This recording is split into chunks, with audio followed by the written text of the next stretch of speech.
Interest in land. Before we can talk about owning land, we need one key idea: an interest in land. Put simply, it's a legal right concerning real property. And these rights come in two flavors. The first is a possessory interest, the right to actually possess and use the property. Think of an owner or a tenant living in an apartment. The second is a non possessory interest, a stake in the property without the right to possess it. The classic example is a lien holder, someone the property owes money to, but who doesn't live there. So remember this: possessory means you hold and use it, non possessory means you have a claim but not possession. What is an estate? Here's a word you'll hear over and over: estate. An estate is simply a possessory interest in land. But the real question an estate answers is this: how much control does a person have over the property, and for how long? That's it. Every estate you're about to learn is really just a different answer to those two questions: how much and how long. Freehold Estates. Now let's meet the Freehold Estates. Their defining feature is simple.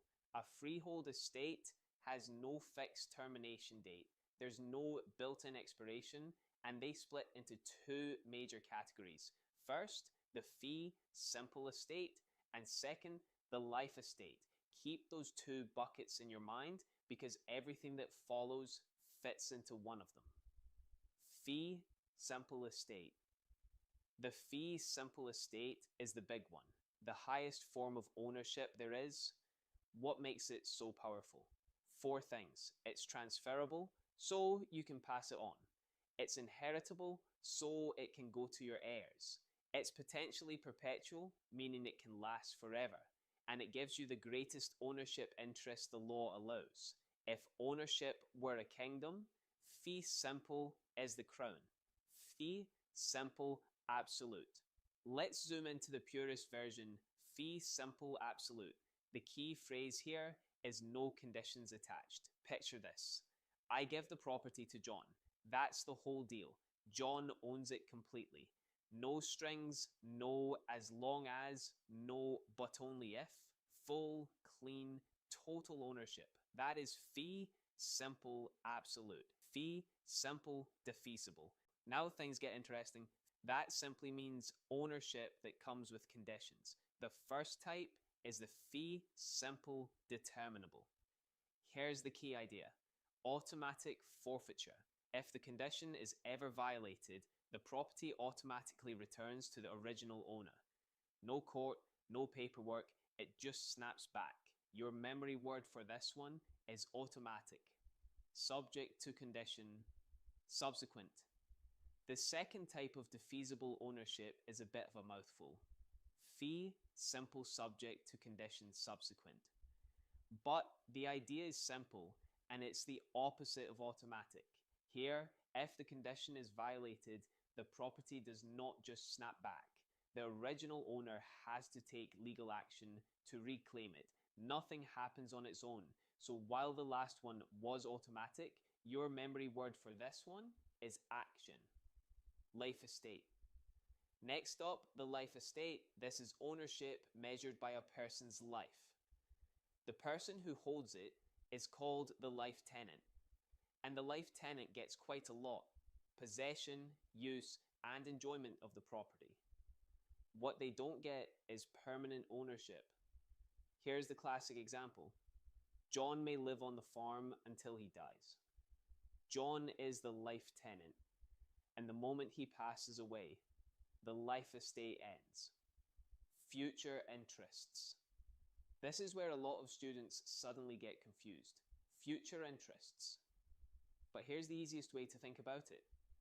A life estate actually creates two owners at the same time. There's the present owner, the life tenant, living there right now.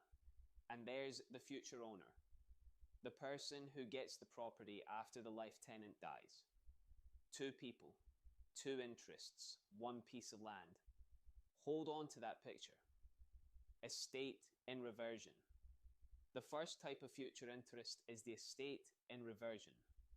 The idea: the property returns to the grantor, the original owner. Example: Sarah gives land to John for life. After John dies, the property goes right back to Sarah. Sarah holds what's called a reversion interest, and we call her the reversioner. Easy memory trick. Reversion means reverse direction. It goes back to where it came from. Estate in remainder. The second type is the estate in remainder. This time, the property goes to a third party, not back to the grantor. Example: Sarah gives land to John for life, then to Mary. John dies, and Mary receives ownership. Mary holds a remainder interest, and she's called the remainder man. Here's how to keep them straight. Reversion goes back to the grantor.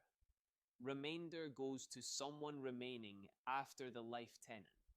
Duties of a life tenant. Finally, the duties of a life tenant, and professors love testing this. The big idea: a life tenant cannot act like a full owner. They're only holding the property temporarily. So they have 3 duties. 1, pay the property taxes and keep them current. 2, allow inspection so the future owners can check on the property they'll one day receive.